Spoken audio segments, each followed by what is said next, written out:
vie à l'heure. Notre invité cette semaine porte un nom de famille mythique au Québec. Un nom qui est défendu de génération en génération, oui, dans l'arène. Donc, mon invité a suivi les traces de son oncle Jean, de son père Jacques. Et à une certaine époque, il formait même un duo qui faisait les beaux jours de la WWF avec son frère Raymond. Évidemment que tout le monde a reconnu mon invité de cette semaine à Une vie à l'heure, le sympathique Lanaudois Jacques Rougeau. Bienvenue, Jacques, dans Une vie à l'heure. Merci. Monsieur Dansereau, j'aimerais mettre un point au clair en partant. En partant. En partant. Avant la première question. Avant que la cloche sonne. Avant que la cloche sonne, c'est bon. Moi, c'est Jacques, toi, c'est Alain, n'est-ce pas? OK, Ça te dérange-tu si je t'appelle Alain? On y va dans On ferait avec M. Dansereau, mon oncle Jean, c'est très fier. Ouais, c'est ça. Mais t'as la même coupe de cheveux que moi. Oui. Puis on a à peu près le même âge, fait que je me dis, si on y mais va... si je te disais qu'on était à l'école ensemble, tu t'en souviens peut-être ben, pas. pas vrai. Oui, on était à Jean-Baptiste Meyer. Ben voyons, on n'a pas l'Arsenault, à Polyvalent, pas l'Arsenault. Non, à Fait que Jean-Baptiste c'est Jean-Baptiste Meyer. Oui, Ben, voilà. À Repentigny, j'ai mon voyage. Tu demeurais dans quel coin? À Repentigny. Hey, c'est moi qui va faire l'entrevue. Oui, c'est Non, ça. non, Là, je suis mélangé. Vas-y, Alain. C'est l'arroseur arrosé, l'intervieweur interviewé. Vas-y, Donc, Alain. Jacques, pas Jacques Rougeau, mais il faut quand même que je mentionne Jacques Rougeau parce que c'est un nom célèbre. Ça fait quoi? Est-ce que c'est lourd à porter un nom célèbre? Pas du tout, pas quand tu l'as dans le cœur. Okay. C'est sûr que, tu sais, je peux trouver ça. Je vais te donner un bel exemple de porter, d'être difficile à porter le nom Rougeau, c'est mes enfants. Ah, OK. Ils n'ont pas la même passion que moi dans la lutte. Okay. Ils n'ont pas la même passion que moi de rencontrer les gens, puis de parler aux gens, puis de faire des entrevues, puis de moins extroverti, moins présent sur la scène publique. Eux autres, ils aimeraient ça avoir une vie normale. OK. Puis donc, eux autres, c'est un poids pour eux autres. Ah. Parce qu'il y a beaucoup de gens qui ont des attentes. Okay. Puis surtout que mes 3 fils font de la lutte. Mais aujourd'hui, je peux te dire qu'après 15 ans que mes 3 fils font de la lutte, ils le font pour moi. Ils le font pas pour eux. OK. Fait que c'est pour ça que ça achève. Là. Ça s'en vient, ça achève. OK. Ouais. Je sens que tu vas m'annoncer quelque chose. Ouais. Mais si on recule, là, il y a le nom Rougeau, évidemment, mais comment était Jacques Rougeau tout petit? Quel genre de petite enfance qu'a eu Jacques Rougeau? Un petit tannant. Un petit tannant. Un dernier des garçons qui cherchait de l'attention. Parce que mon père il y a eu 3 garçons, 2 filles. Et moi, j'étais le dernier des garçons. Et moi, après avoir eu 3 garçons, je peux vous dire, j'ai mis beaucoup plus d'efforts dans le premier que le dernier. Ouais, parce que c'est nouveau, hein. Ben tu sais, quand tu as ton premier enfant, c'est nouveau. Première fois que tu changes la couche, première fois qu'il te pisse d'en face. Mais tout ça pour te dire que c'est des choses qui sont absolument incroyables, vivre avec un enfant. Quand le deuxième arrive, c'est le fun. Puis quand le 3e arrive, c'est de l'ouvrage. Okay. Puis on est plus vieux, on est plus mature. Donc, le petit Jacques Rougeau, Donc, lui, le petit Jacques, il sentait qu'il n'y avait pas assez d'attention chez nous. Fait qu'il s'en trouvait. Puis des fois, c'est souvent dans le comportement des jeunes aujourd'hui, c'est que pour aller chercher de l'attention, on n'a pas toujours des bonnes choses à annoncer. Fait qu'on va chercher les mauvaises choses pour aller chercher de l'attention. Tu comprends où ce que je m'en vais, Alain, un petit peu? Oui. Aujourd'hui, il y aurait peut-être eu un TDAH ou quelque chose d'associé à ça. Ou comment est-ce qu'ils appellent ça? C'est quoi, du Ritalin? Oui, t'aurais peut-être c'est tellement, on n'avait pas ça dans ce temps-là, nous autres. Non. Mais peut-être j'aurais passé au bureau, oui.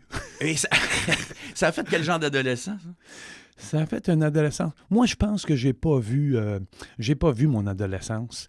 À partir de l'âge de 6 ans, de la première journée que Joe Leduc puis Abdullah de Butcher étaient venus chez nous à Saint-Sulpice dans la cour, puis il avait pris une photo pour le Journal de Montréal. C'était le Montréal Matin dans ce temps-là. Puis il était face à face. Puis là, c'était comme... J'ai embarqué dans un rêve de lutte.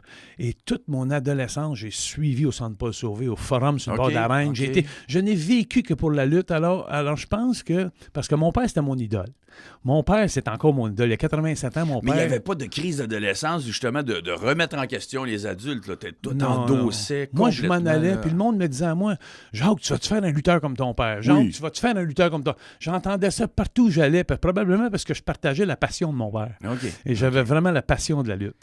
Alors, mon adolescence, je ne l'ai pas vu passer, puis je vais te dire même que ma vie, je ne l'ai pas vu passer, parce que dans le temps que... Ben, on va la couvrir, l'ensemble de ta vie, en 4 blocs de 5 minutes. OK. Là, à l'adolescence, il Il y a la musique aussi qui apparaît dans la vie des adolescents. Est-ce que la musique a pris une certaine place? Qu'est-ce qui écoutait Eh Jacques mon Rougeau? Dieu. Moi, je vais te dire, là, jusqu'à aujourd'hui, j'ai 57 ans aujourd'hui et je te le jure, Alain, je ne passe pas moins que 1 heure par jour à écouter The Voice. Je m'en vais sur Internet, puis OK. The Voice international. OK. Puis Ça, moi, c'est ce la que t'écoutes musique, aujourd'hui. Mais à la l'adolescence, qu'est-ce que t'écoutais? Oh, mon Dieu. Le premier truc? Ah, du Elvis Presley. Elvis. On y va tout de suite avec j'ai- Elvis. Hein? Tout de suite, on s'en va. Pas À vrai? la fin du premier bloc, Hey. on va écouter... Laquelle d'Elvis? You ain't nothing but a hound dog. Ah bon, il y a un autre talent. J'aimais bien celle-là. C'est chanteur. pas celle-là que t'avais sortie, quoi. Ah, moi, je fais tourner ce que tu veux, Jacques. On y va avec Elvis, Hound Dog. Suspicious Mind, j'aimais beaucoup. Suspicious Mind. Suspicious Mind, j'aimais Je fais signe de beaucoup. l'autre côté de la vitre, on va faire tourner ça à l'instant. Hey, excellent. Et on revient après. Comment que ça s'est vécu, C'est l'école? une bonne question, ça. Un bon élève ou l'école, c'était vraiment quelque chose de douloureux? Ben Alain, juste pour les vrais bons auditeurs qui sont proches de toi, tu sais qu'on est allés à l'école ensemble. Tu m'as appris ça tout à l'heure, tu m'as dit, Jacques, tu te rappelles-tu quand on allait à Jean-Baptiste Maillard Ouais, ben, ensemble? peut-être que toi, tu te souvenais pas de moi, mais le nom Mais- Rougeau, mais- hein, ça, c'est Jacques Rougeau. Ah, ok. Mais tu dois te rappeler de Toyo.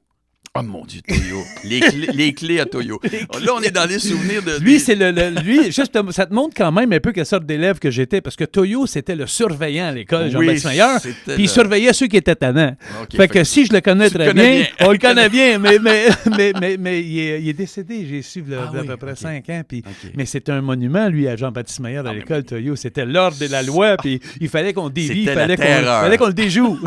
On entendait les clés à Toyo et tout le monde courait partout. mais pour moi, l'école, ça n'a pas été une passion pour moi, je vais te dire. Non. Parce que moi, c'était le sport. Moi, Ok. c'était sort dehors, puis c'était... donc, moi, j'ai pas fini mon secondaire 4. OK. J'ai malheureusement... Mais dans ce temps-là, C'est-tu un c'était regret? moins mal vu. C'est-tu un regret? Je vais te dire, le seul regret que j'ai, c'est qu'à un moment donné, quand j'ai pris ma retraite de la lutte, il y a à peu près 20 ans, il y a 15 ans, à un moment donné, j'étais plafonné, là, j'étais écœuré. Puis j'ai voulu devenir policier. Puis j'avais un contact à Montréal, un policier, un sergent qui voulait peut-être me faire un petit passe-droit parce qu'il m'idéalisait comme Ouais, lutteur. Puis ok, il disait, ok. Jacques, viens-t'en. Puis il m'a tenté, il disait, amène-moi juste ton Tu vas diplôme de faire une secondaire bonne 5. police. Amène-moi ton diplôme de secondaire. Puis là, Oups. il voulait dire lundi matin. Puis là, j'étais là, Ça va être plus long. c'est-tu obligé d'amener mon diplôme? Puis, fait que j'ai eu ce regret-là, parce que Ouais, quand ok. j'étais jeune, je savais que dans ma tête à moi, l'éducation, c'était pas important pour moi. Ouais. Puis en vieillissant, je me suis aperçu que je me suis trompé. Donc, c'est un message Que aux mon jeunes qui nous secondaire écoutent. 5 est tellement important parce que tout le monde qui veut faire n'importe quoi dans la vie, si tu as ton secondaire 5, tu peux t'aventurer dans n'importe quoi, mais au moins tu as ton secondaire 5, tu as ton diplôme. Donc, c'est un peu un regret de ne pas l'avoir fait à cette occasion-là. c'est le seul mais bon, regret parce que j'aimais pas l'école. Ça t'a pas empêché de faire plein de choses intéressantes, de choisir une carrière intéressante. Tu l'as choisi, la carrière de lutteur. On te l'a pas imposé. Ton père t'a pas dit tu vas être lutteur, mon gars. Là. Non, je pense qu'on me l'a pas imposé.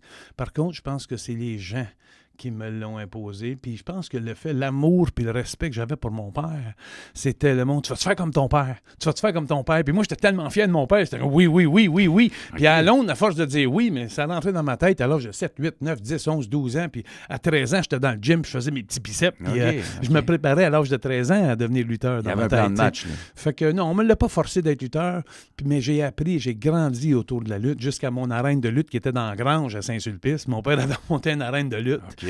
Fait que, tu sais, avec les chevaux et les vaches, mais c'était spécial, tu sais. Fait que non, je te dirais que la lutte, ça a vraiment été... j'ai pas fait d'erreur en devenant lutteur. OK. J'ai une vie qui est comblée aujourd'hui. J'ai encore mon école de lutte. Et il y a eu une belle carrière. Tu as atteint des niveaux dans ta carrière. Tu ne peux pas aller plus loin Mais que moi, la je peux- WWF, Hulk Hogan et tout. Ben, C'était presque une autre époque Puis de en gloire de la plus, lutte. et je suis obligé de te le dire parce que ça me fait chaud au cœur quand tu me dis ça, mais Hulk Hogan m'a laissé le battre au Centre Molson à Montréal, tu sais. T'as laissé le battre. T'es Il pas en m'a train de laissé me le le battre. dire que Oui, la lutte oui, s'est je vais arrangée, péter là. ta bulle. Là, Mais là, s'il là, en je reste suis une déçu, coupe là. encore dans la société, je vous pète votre bulle, c'est arrangé. Mais il m'a quand même donné l'honneur de gagner. Il faut comprendre que quand je dis il m'a laissé gagner, le monde peut dire oui, c'est arrangé. Mais c'est Ou pas- le c'est pas monde forcément peut dire facile de- ou le monde peut dire hey, il y en a juste 3 dans sa carrière qui l'a battu. Il n'y a jamais un Canadien qui l'a battu. Il y avait Ultimate Warrior qui l'a battu, il y avait le géant Jean Ferré qui l'a battu, puis il y a moins qu'il n'y a pas d'affaire là pantoute. Parce qu'il m'aimait beaucoup Hulk. OK. Donc, j'ai l'honneur d'avoir battu. Il m'a donné ce rôle-là de gagner devant mes fans à la maison, devant 18 000 personnes au Centre Molson. Est-ce qu'on peut dire que c'est un fait marquant? Un Le des plus jalons gros. dans, ah oui, Le dans plus ta gros. carrière, c'est... Mais ça n'a pas été un fait marquant aussi juste pour les amateurs de lutte. Ça a été un fait marquant pour les lutteurs. Quand je pense à The Rock, qui fait du cinéma aujourd'hui, quand je pense à Macho Man avec Miss Elizabeth, oh yeah! Puis tu sais, je pense à tous ces personnages-là qui ont voulu le battre Hulk, mais qui n'ont jamais eu la chance, ils n'ont jamais accepté. Hulk n'a jamais accepté. Fait que donc, aux yeux de ces lutteurs-là qui étaient dans le vestiaire avec moi, je venais de prendre une notoriété incroyable.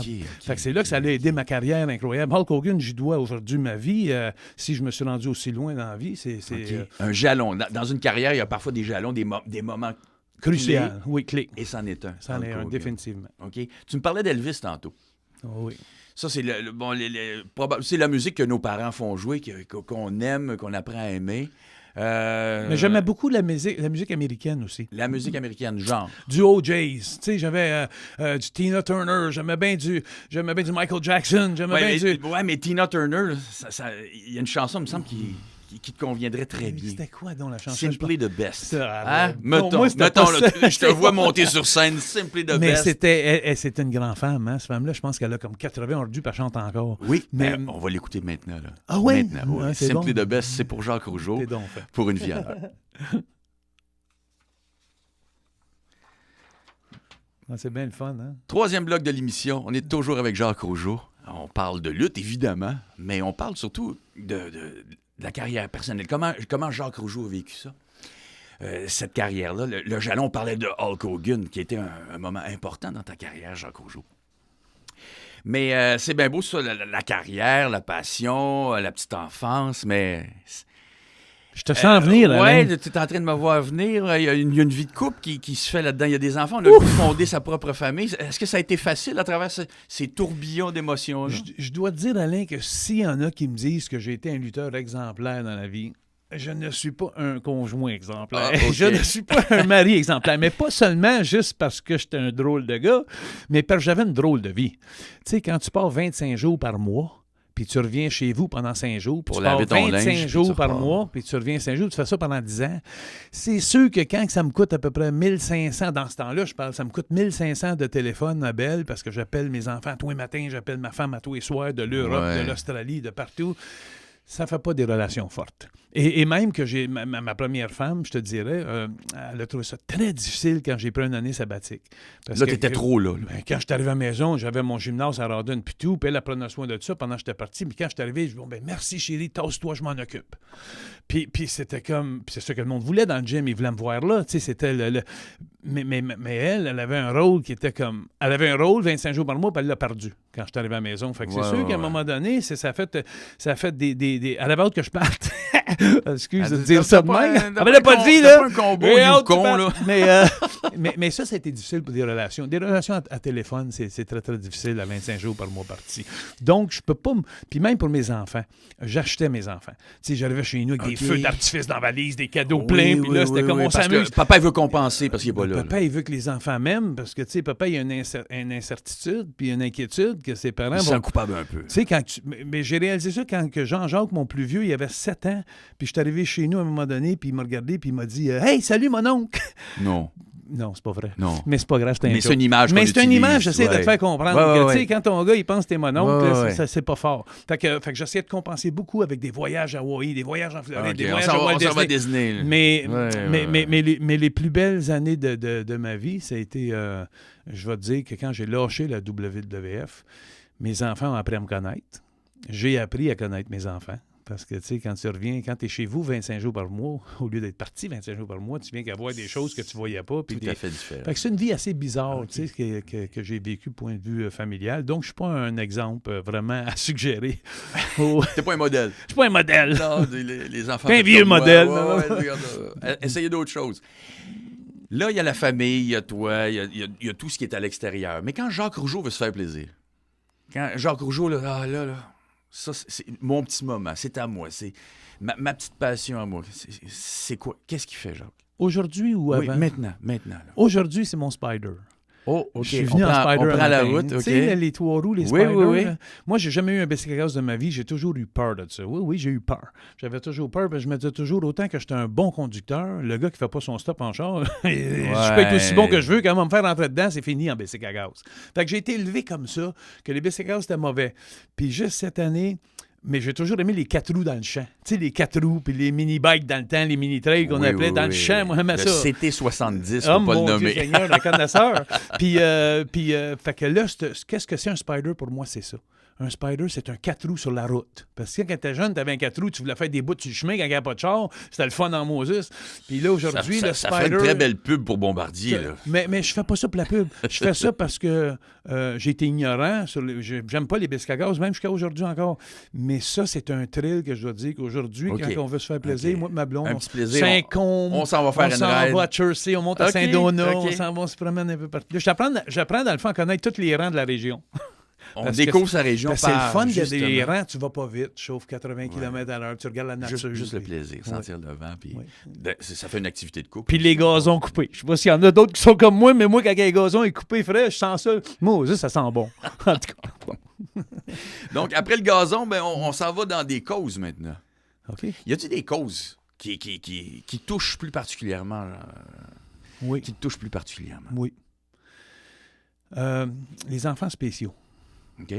Moi, les enfants spéciaux, j'ai des besoins les spéciaux. trisomiques, les autistes, ceux qui sont mentalement un petit peu en arrière des gens, ils m'ont toujours touché parce que il n'y a pas de mur avec eux autres. Ils sont tellement francs. Ils m'aiment tellement. J'ai eu des amateurs. Les fans qui sont autistes, trisomiques, depuis que je suis jeune, ils viennent te voir et ils t'aiment avec tellement d'amour. Puis je pense que moi, personnellement, si on se dit les vraies choses, Alain, on se dit les vraies choses, je pense que j'ai un petit côté trisomique, moi aussi.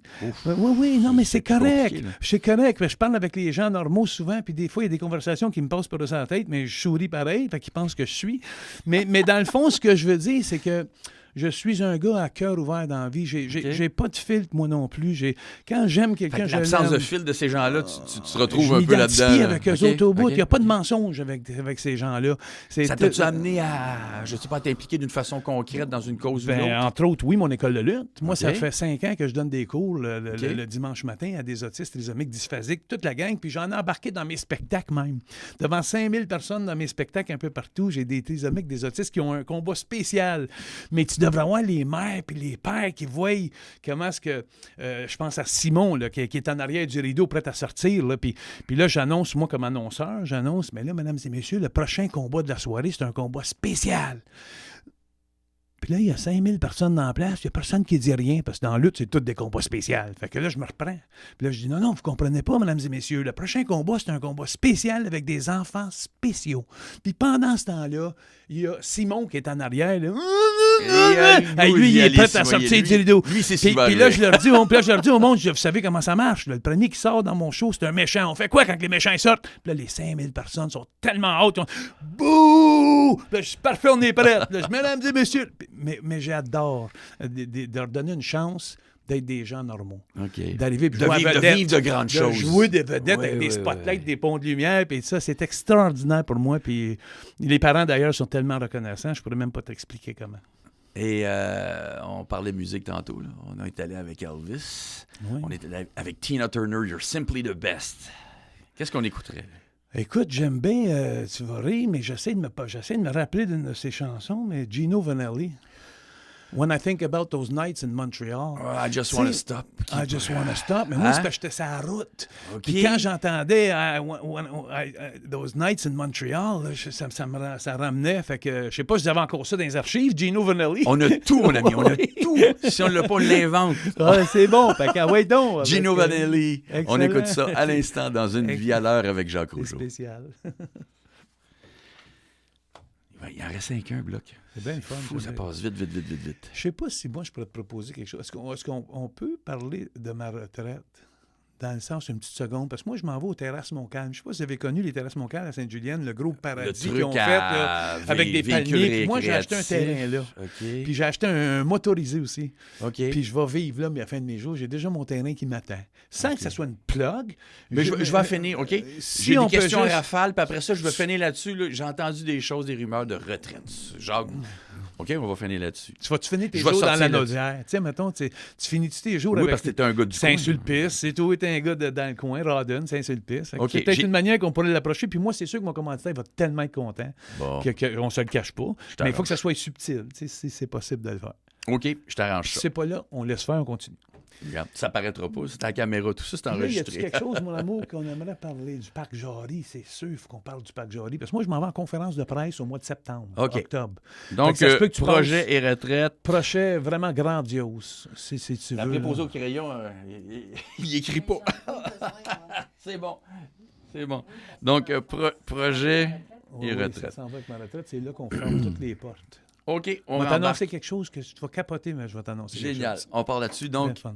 question en rafale, puis on va finir sur les sujets que tu m'as parlé. Dernier bloc d'une entrevue passionnante avec Jacques Rougeau. Oh Dans non, une pas vie à l'heure. déjà! Mais oui, ça passe tellement vite. 1 heure, c'est très, très, très rapide. T'es bon, Alain, t'es très bon. Non, c'est toi qui es bon, c'est toi qui es passionné, c'est toi qui nous fait sourire, c'est toi qu'on aime depuis tant d'années. T'es Jacques bon, Rougeau, Frank. il n'y a personne qui n'aime pas Jacques Rougeau.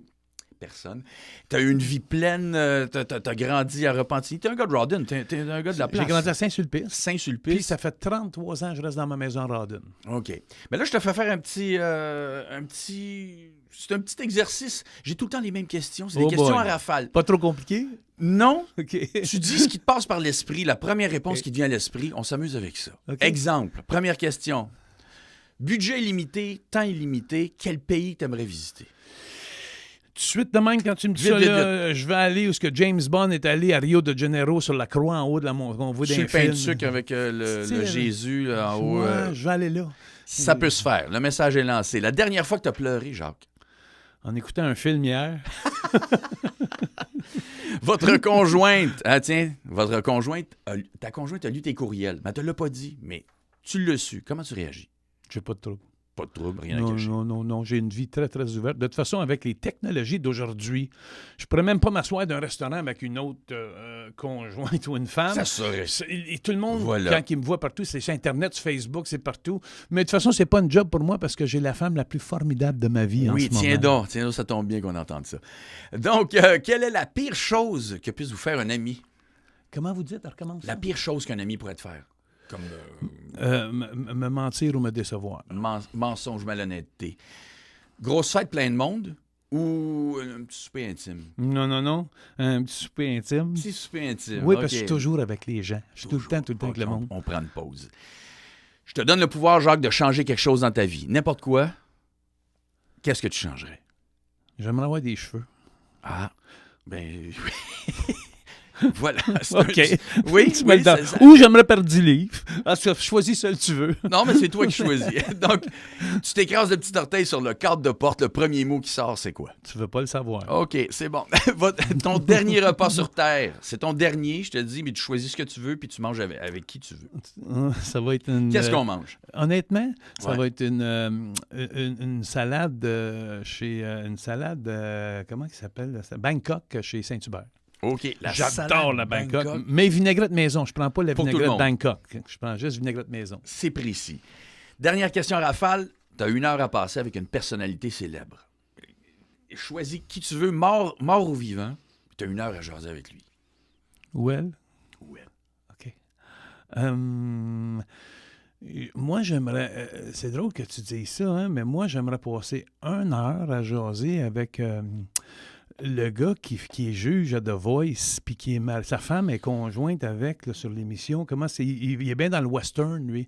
Tu sais, comment est-ce qu'il Je s'appelle? t'aiderai pas là. Comment est-ce qu'il s'appelle, le gars? Il n'y a personne en studio, personne. Ouais, personne ne peut nous aider. Blake. OK. Il s'appelle Blake, il fait The Voice un peu partout là, dans le monde. OK. Puis sa conjointe qui est avec sur l'émission. Mais lui, là, je le trouve tellement passionnant parce qu'il écoute les jeunes, tu sais, comme à la voix, tu sais, comment ça marche, tu sais, puis ils ont une chance de réussir ou non. Mais lui, là, on dirait que quand il y a quelqu'un qui personne qui l'a choisi, il va aller la chercher parce que, tu sais, il veut lui donner sa chance. Elle est bonne. OK. Moi, je le trouve tellement sympathique, puis donner la chance aux gens, ce gars-là, Blake, j'aimerais ça jaser avec. Je pense qu'on aurait du parallèle. Bon, ben Blake à The Voice, Ouais. on va essayer d'arranger quelque chose. C'est Blake Shelton. C'est Blake en plein, ça. Shelton. Ah, ben la rechercher là, son là, arrière et là, avec sa formidable, pancarte. là. Blake Shelton. Mais c'est comme sa femme s'appelle comment qui est sur l'émission, tu regarderas. Ah ben là, OK. on va suivre ça parce que je voudrais, avant de te laisser partir, Jacques, parler de 2 choses. Il y a des rumeurs de retraite. Mais il y a eu retraite A là, de la WWF. Il y a eu tout un événement associé à ça. Est-ce que ça va être aussi gros la retraite B? Je pense que oui, parce que c'est un... je vous donne un N là. Si j'ai pas eu ma conférence de presse encore, Ouais, ça se peut. je vais te dire, faut que je fasse attention à ce que je dis, mais je vais vous donner un scoop. C'est le Parc Jarry. Le Parc Jarry en 2018, le 18 août. Je vais lutter, je vais remettre mes bottes. Ça fait quand même 1 an ou 2 que je n'avais pas lutté. Je fais juste enseigner, mais je vais remonter dans l'arène avec mes 3 fils. Parce que j'ai lutté avec Jean-Jacques, mon plus vieux, pendant 10 ans. Après ça, il a lâché. Puis là, Cédric et Émile sont arrivés, mais j'ai jamais eu la chance de lutter avec mes 3 fils ensemble. OK. Et ça va closer pas juste ma carrière, mais ma vie. Parce que ma vie, ça a été ça. Puis lutter avec mes 3 fils au Parc Jarry devant 12 000 personnes en plein air, ça va être quelque chose... Ça va tellement être... J'ai passé à Penelope McQuaid il n'y a pas longtemps, puis on en a glissé un petit mot, il ne faut pas en dire beaucoup. Puis c'était drôle de voir les émotions même de Joël Legendre qui était là, Alex Perron, des artistes qui étaient alentour, puis qui disaient « Mon Dieu, père et fils ». Comme mon père avait lutté avec moi, Raymond et Armand, là, c'est moi qui vais lutter avec mes 3 gars. Est-ce que ça va clore un chapitre? Parce que, tu sais, Oui. le chapitre Rougeau, là. Tu sais, on dit Rougeau. On les finit. images D'après sont moi, claires. ça va être la fin des Rougeaux. Puis le monde dit, ben voyons donc, Jacques, tu as 3 garçons. Mais il faut que vous compreniez, les gens, c'est que mes enfants n'ont pas la passion que j'ai dans la lutte. C'est pas leur rêve. Et moi, aujourd'hui, je suis assez humble puis assez prêt pour accepter qu'il faut qu'ils vivent leur rêve et non le mien. Alors, je leur ai demandé, puis mon fils Jean-Jacques, le plus vieux, ne voulait plus lutter. Pas en tout depuis une couple d'années, mais j'ai demandé comme cadeau. Je fais, moi, OK, ce cadeau-là. OK. Je veux lutter avec mes 3 gars. Tu as Puis après tiré ça, l'oreille un on peu. ferme là. l'école de lutte, on OK, ferme la c'est lutte, je terminé, ferme, le c'est chapitre. fini la lutte. Pour Le les livre Rougeaux. se termine. Je veux m'en aller en retraite un peu, puis je veux Faire du spider avec ta faire blonde. du spider, puis me retirer à Rawdon. Te faire pousser des cheveux. Je sais pas si Non. je peux te permettre de dire ça. Je sais pas si tu connais les terrasses Montcalm. C'est un resort qu'ils ont fait entre Sainte-Julienne et Rawdon. C'est des palmiers, c'est des piscines. On dirait que tu es dans un tout compris. Ça Au s'appelle Québec, des palmiers. Les terrasses Montcalm. OK. Puis j'ai acheté mon terrain là, puis j'ai acheté un petit Winnebago. OK. Puis je vais vivre là, puis je vais aller faire comme les snowbirds mon père faisait dans le temps, partir l'automne. Ça, puis c'est une revenir. vraie retraite, là. La vraie C'est vraiment retraite. ce que je veux faire, vivre avec ma conjointe, puis mon spider, puis c'est vraiment ça que Ben, c'est ce qu'on souhaite, mais avant, tu nous promets un spectacle au Parc Jarry, donc... 2018, le on moins pèse pas, là, le c'est- moins lent. Pardon. C'est au mois d'août, en 2018, le 18 août. Et puis c'est un samedi soir. Puis l'autre chose que je voulais vous dire, c'est que mon site Internet qui est nouveau maintenant, fait que je l'ai reconstruit, c'est jacquesrougeau.ca. Donc, les gens peuvent suivre si oui. les billets, quand Ils les vont billets sont pouvoir- disponibles. Oui, puis ils peuvent et s'en tout. procurer là, mais sur le réseau d'admission aussi, ça va vraiment être grandiose. C'est le OK, réseau d'admission qui prend ben, ça. l'invitation est déjà lancée. Je ne sais pas à quel point ça va être un scoop au moment où on va diffuser l'émission. Mais assurément qu'il y aura 12 000 personnes pour assister ben, on dira à la fin de quelque chose. Hein? Quand je vais avoir Hein? fini de vendre mes 12 000 billets, là, Ouais. parce que là, on en a 2 000 de vendus déjà dans 2 semaines. J'ai vendu Déjà. 2 000 billets. Puis je suis certain que les grandes gueules vont penser à moi, ils vont dire « Tiens, voilà des billets! Ben, nous, ici, au M1035, on va penser à toi et on fera une publicité, évidemment, pour... Vous, M1035, je dois maintenant conclure l'émission, Alain, en vous Là-dessus, disant oui. merci. Vous avez été là dès mon premier spectacle familial, Jacques Rougeau à l'Aréna de Joliette. Ça a été mon tout premier. Puis André Nadeau du journal local, qui était l'Expression dans le temps, avec M. Belair, puis Jacques Belair, puis ici, il y avait Normand Masse qui m'ont pris, puis qui sont mis en arrière de moi, puis qui ont cru en mon projet. Puis si ça a marché, c'est vraiment, vraiment grâce à votre départ. Je vous remercie infiniment pour Ben, ça. on sera là jusqu'à la fin, Jacques, et c'est un rendez-vous en 2018 pour ce dernier chapitre de ta carrière. Merci beaucoup d'avoir participé à Une vie à l'heure. Alain, merci. Puis ça fait combien de temps qu'on est ensemble à JBM? Ça fait combien de temps? Oh mon Dieu, on Ça fait-tu parle 40 de plus, ans de plus de ça? 40 ans, oui. Wow. Plus de 40 On s'est pas revus depuis, hein? Non. C'est fou, hein, 40 ans plus tard. Ça passe vite, une vie. Et hein, on quand se tu y retrouve penses. derrière le micro en fin de carrière. Vraiment, Jacques, Merci beaucoup, Alain. Merci beaucoup. bonne chance dans tout ce qui va suivre. Merci.